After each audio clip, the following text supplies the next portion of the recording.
नेपाल में सियासी उठापटक चल रही है। नेपाल कम्युनिस्ट पार्टी में विवाद को सुलझाने के लिए आज नेपाल के उप मंत्री 3 सदस्यों के साथ काठमांडू पहुंचे।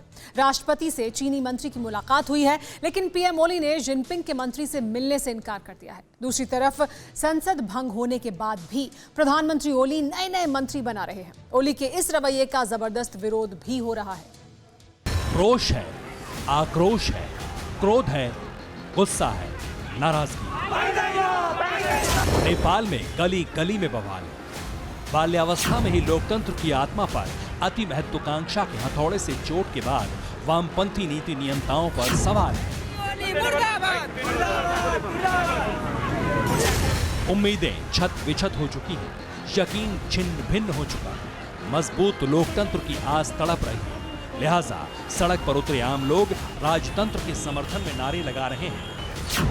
सदियों तक राजा की हुकूमत तले रहने वाले नेपाल के लोग फिर से सरेआम राजतंत्र की मांग कर रहे हैं। और इसकी वजह है ये शख्स, प्रधानमंत्री खड़ग प्रसाद ओली, जिनकी नीति ने नेपाल में लोकतंत्र को कटघरे में खड़ा कर दिया है। हुआ ये कि जिनपिंग अपनी इस विषकन्या के दम पर अब तक प्रधानमंत्री ओली को नचा रहे थे।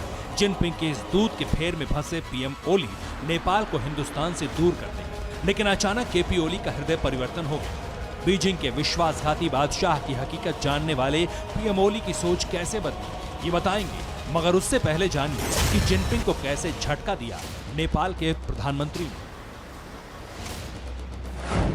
प्रधानमंत्री ओली ने चीन के उप मंत्री से मिलने से इनकार कर दिया। इससे पहले चाइनीज राजदूत हाउ यानकी का अनुरोध खारिज कर दिया।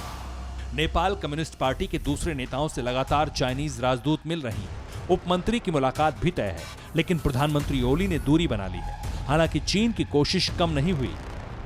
नेपाल में सीपीएन, यूएमएल और माओवादी सेंटर को एक साथ लाने के लिए चीन अब एड़ी चोटी का जोर लगाए हुए है।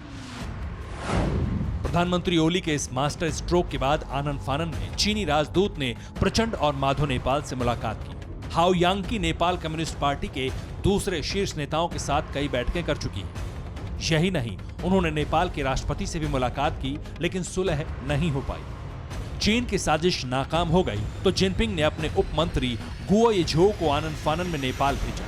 चाइनीज उप मंत्री और प्रधानमंत्री ओली से मुलाकात का प्रस्ताव लेकर राजदूत हाउ यानकी पहुंची थी, लेकिन ओली ने किसी भी मुलाकात से इनकार कर दिया।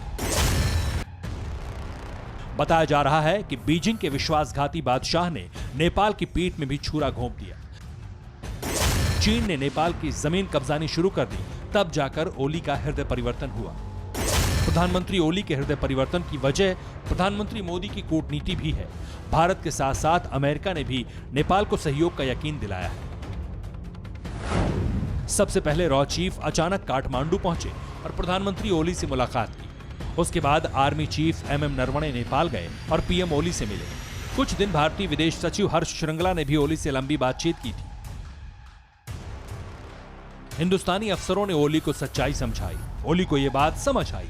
करीब 1 साल से चल रहा विवाद खत्म हुआ। दोनों देशों के रिश्तों ने नई ऊंचाई छुई। इस बीच चीन की दखल की वजह से पार्टी में टकराव चरम पर पहुंच गया।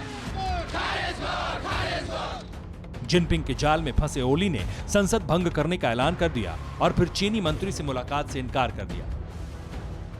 तब से बीजिंग में तनाव का मीटर ऊपर है। नेपाल के फिर से भारत और अमेरिका के करीब आने से चीन को एहसास हो चुका है कि काठमांडू हाथ से फिसल रहा है।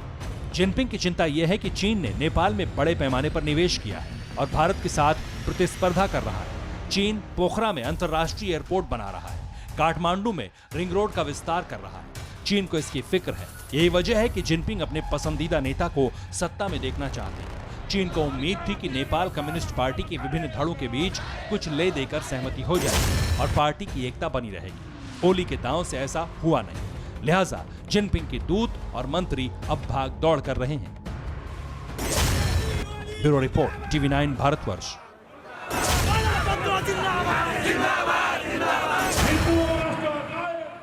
फिक्र आपकी, सोमवार से शुक्रवार रात 9 बजे सिर्फ TV9 भारतवर्ष पर।